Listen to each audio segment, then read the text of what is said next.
পরিবারের সুখের জন্য নিজের নীতি বিসর্জন দিল পরশুরাম, যা শুনে কান্নায় ভেঙে পড়ল নন্দিনী। হ্যাভ রিভার 70 দেখা যাবে আজকের পর্বে। বিস্তারিত জানতে ভিডিওতে একটি লাইক দিয়ে চ্যানেলটি সাবস্ক্রাইব করে পুরো ভিডিওটি দেখতে থাকুন।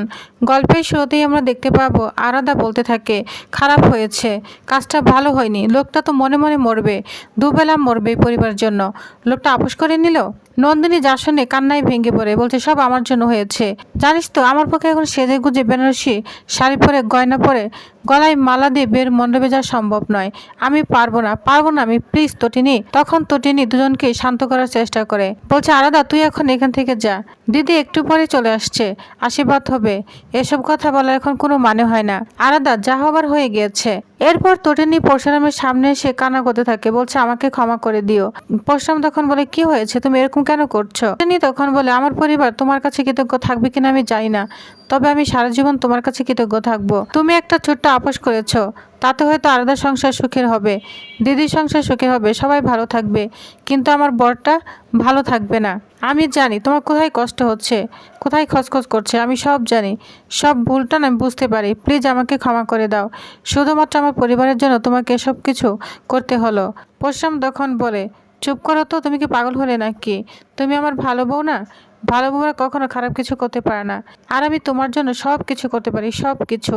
এরপর আমরা দেখতে পাবো সত্যজিৎ এখানে চলে আসে। সত্যজিৎ বলে জামাই তোমার হয়তো উপার্জন অনেক কম, কিন্তু তোমার হৃদয়টা অনেক বড়। তোমার ফ্ল্যাটটাই তো 600 স্কোয়ার ফিট, কিন্তু তোমার মনটা 6 লাখ স্কোয়ার ফিটের থেকেও বড়। একজন বাবা হিসেবে আমি শুধু এটুকু চেয়েছিলাম, নন্দিনীর মনের ভিতরে কষ্টগুলো যেন মোছা যায়। বিশ্বাস করো সেই কারণেই শ্বশুর হয়ে মেয়ের জন্য স্বার্থপরের মতো তোমার কাছে অনেক বায়না করে ফেলেছি। একজন বাবা তার সন্তানের কাছে আবদার করেছে, তুমি তো আমার সন্তানের মতো, আমার প্রতিটা কথা রেখেছো। সত্যজিৎ মুখার্জি সারা জীবন তোমার কাছে কৃতজ্ঞ থাকবে। এরপর সত্যজিৎ কাজ নিয়ে ব্যস্ত হতে চাইলে পরশুরাম থামিয়ে দেয়, বলছে না আপনাকে কিচ্ছু কথা হবে না, সবকিছু আমি সামলে নিব, আপনি শুধু আজ ধুতি পাঞ্জাবি পরে অভিভাবকের সাথে বসে থাকবেন, আশীর্বাদ সুন্দরভাবেই হয়ে যাবে। সত্য মুখার্জি আবেগে বলে ওঠে থ্যাংক ইউ ভেরি মাচ। জামাই অনেক দিন আগে তোমাদেরকে এই বাড়ির চৌকাঠ থেকে আমি দূর করে দিয়েছিলাম, আজ সেই প্রায়শ্চিত্ত করছি, আমাকে ক্ষমা করে দাও, প্লিজ আমাকে ক্ষমা করে দাও। তখন এখানে তটিনী এখানে চলে আসে, ডেডি তুমি এইভাবে হাত জোর করে ক্ষমা চাইছো কেন? প্লিজ এসব করো না, আমরা সবাই চাই দিদি সুখে থাকুক, এটা তো আমাদের সবচেয়ে বড় পাওয়া। এরপর সত্যজিৎ ওইখান থেকে চলে যায়।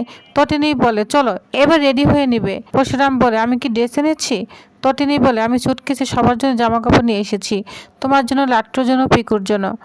বুঝতে পেরেছো? তা শুনে পরশুরাম অনেক খুশি হয়ে যায়। এরপর পরশুরাম তটিনীকে বলে নদীর সঙ্গে যার বিয়ে ঠিক হয়েছে তুমি তার সম্বন্ধে কিছু জানো, নাম ঠিকানা কিছু জানো? যা শুনে তটিনী অনেকটাই অবাক হয়ে যায়। অন্যদিকে আমরা দেখতে পাবো কবির, বাবিন এবং টেডো তিনজনেই চলে এসেছে। পরশুরামকে বলে বিশ্বাস করো আজ তোমাকে মন করে জামাইবাবু বলে ডাকলাম, বিশ্বাস করো আজ প্রথমবার মনে হলো তুমি সত্যি দিদির বরের মতো দায়িত্ব পালন করেছ, তোমাকে অসংখ্য ধন্যবাদ। বাবিন তখন বলে থ্যাংক ইউ বলার কোনো দরকার নেই, সবাই খুব ভালো করে জানার ক্ষমতা কতটা, স্পেশাল ব্রাঞ্চের বড় অফিসার এই পর্যায়ে কতদিন বাঁচবে, পুরো ব্যাপারটাই তো লোকসানের। এই পরিবারের সম্পত্তির একটা বড় অংশ তটিনীর কাছে, কত টাকার সম্পত্তি সেটাও আমি খুব ভালো করে জানি, তাই আপাতত একটু কম্প্রেস করাই ভালো। এরপর টেডো এখানে চলে আসে, বলছে জামাইবাবু হেভি মেরেছিলেন আমাকে, বাইরে এমন মেরেছিলেন যে একেবারে সোজা হয়ে গিয়েছিলাম, মানতেই হবে আপনার গায়ে না প্রচন্ড জোর আছে, কিন্তু গায়ের জোর যতই থাকুক মস্তিষ্ক জেরের কাছে সব হার মানে। এখানে তটিনী চলে আসে, বলছে টেডো তুমি ঘরে যাও, তুমি এখানে নিমন্ত্রিত। কবির প্রতিবাদ করতে গেলে তখন শিবপ্রসাদ গাঙ্গুর তাকে থামিয়ে দেয়, বলছে তুমি এবারে জামাই বলে এতক্ষণ কিছু বলে নিজের সীমার মধ্যে থেকো। কবির বলে ঠিক আছে, ডেডি তো রেডি হতে গিয়েছেন, তবু আমি নিজে আজ ধুতি পাঞ্জাবি পরে সাজবো। তটিনী তখন বলে নিজের সীমা কিন্তু ভুলে যেও না। পরিস্থিতি অস্বস্তিকর হয়ে উঠল, অন্যরা দ্রুত বিষয়টি সামলে নেয়। এরপর তটিনী বলে চলো রেডি হয়ে নিবে। এরপর টেডু বলে আজ কিন্তু আমি জামাইবাবুর পাশেই খাবো, রাতে কিন্তু 2-1 প্যাক হয়ে যাবে নাকি? কবির তখন বলে এটা কিনার অবশ্য তোমার কোনো ক্ষমতা নেই।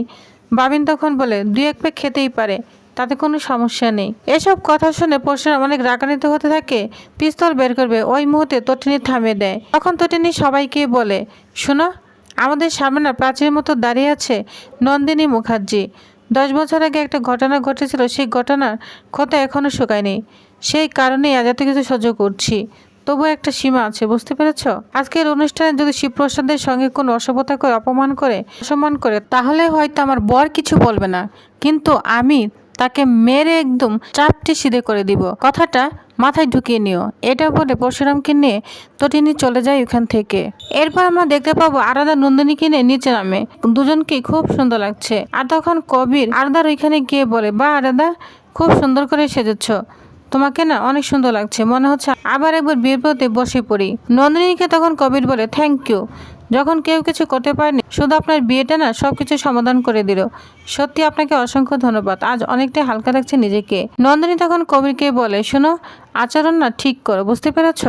আচরণটা শিয়ালের মতো করো না। কবির তখন বলে, আপনি কিন্তু আমাকে অপমান করছেন। এরপর ওইখানে তটিনী চলে আসে। এরপর নন্দিনী মন খারাপ করে বলে, জানিস তো এই শাড়ি, গয়না, সাজগোজ সবকিছু আমার কাছে খুব ভালো লাগছে। আমি জানি না এই ভাড়া আমি কতক্ষণে বইতে পারবো। এখানে যদি কেউ অকারণ অপমানজনক কথা বলে তাহলে আমি নিজেই বিয়ে ভেঙে দিব। আমি নিজে পরশুরামের কাছে গিয়ে বলবো তুমি মুক্ত, তোমার উপর কোনো দায়িত্ব নেই, ক্রিমিনালগুলোকে তুলে নেওয়া হোক। যা শুনে সবাই অবাক হয়ে যায়। এদিকে কবির আরাধাকে বলে, কবে বাড়ি ফিরছ? আরাধা তখন বলে, বাড়ি ফিরছি কিন্তু আমার বেডরুমে নয়, ঘরে ফিরছি কিন্তু আমার জীবনে নয়। যা শুনে কবির অবাক হয়ে যায়। আরাধা তখন বলে, জানো তো, আমার দিদির কাছ থেকে শিখেছি, আমার দিদি যদি সংসারের মঙ্গল আর শান্তির জন্য এত বড় ত্যাগ করতে পারে তাহলে আমিও পারবো। প্রয়োজন একটা জানোয়ারের সঙ্গে বাকি জীবনটা কাটিয়ে দিব। এটা বলে কান্না করতে করতে আরাধা ওইখান থেকে চলে যায়। আর তখন কবির মনে মনে বলে, একবার ঘরে ফিরে চলো, তারপর বুঝতে পারবে কে মানুষ আর কে জানোয়ার। এদিকে তটিনী পরশুরামকে খুব সুন্দর করে সাজিয়েছে, বলছে, বা আমার বরকে তো খুব সুন্দর লাগছে, অনেক হ্যান্ডসাম লাগছে। তখন পরশুরাম লজ্জা পেয়ে যায় আর বলছে, শোনো, আমার জন্য সোনার বোতামগুলো কি দরকার ছিল, এত সাজগোজ কেন দরকার ছিল? তখন তটিনী বলে, লোকজন যদি বলে তোর বরকে একটু সাজাতেও পারিস না, তখন আমার কেমন লাগবে? আর শোনো, এই বোতামগুলো না আমি একটু একটু করে টাকা জমিয়ে তোমার জন্য এই সোনার বোতামগুলো বানিয়েছি, বুঝতে পেরেছ? এই চলো না একটু ঘুরে আসি। তখন পরশুরাম বলে, কোথায় যাবে? পালাতে চাও? তটিনী তখন বলে, পালাবো কেন, আমি শুধু তোমাকে ঘিরে একটু বাঁচতে চাই, একটু আঁকড়ে থাকতে চাই। এরপর বলরাম ফোন করে বলছে, কিরে, বর সঙ্গে কি রোমান্স হচ্ছিল নাকি? যা শুনে পরশুরাম তো অবাক হয়ে যায়, বলছে, তুই কিভাবে জানলি? তখন বলে, হ্যাঁ, সিক্স সেন্স বলছে, আমি সব বুঝতে পারি। আর তখন তটিনী এখান থেকে লজ্জা পেয়ে চলে যায়। পরশুরাম তখন বলে, হ্যাঁ, লজ্জা পেয়ে চলে গেল, নারীর লজ্জা, তুই আর কি বুঝবি, তোকে তো বলছি বিয়ে করতে, তুই তো কথাই শুনিস না। তখন বলরাম বলে, শোন, ওই বিয়ের পক্ষে না আমি নেই, বুঝতে পেরেছিস? যে জন্য ফোন করেছি সেটা শোন।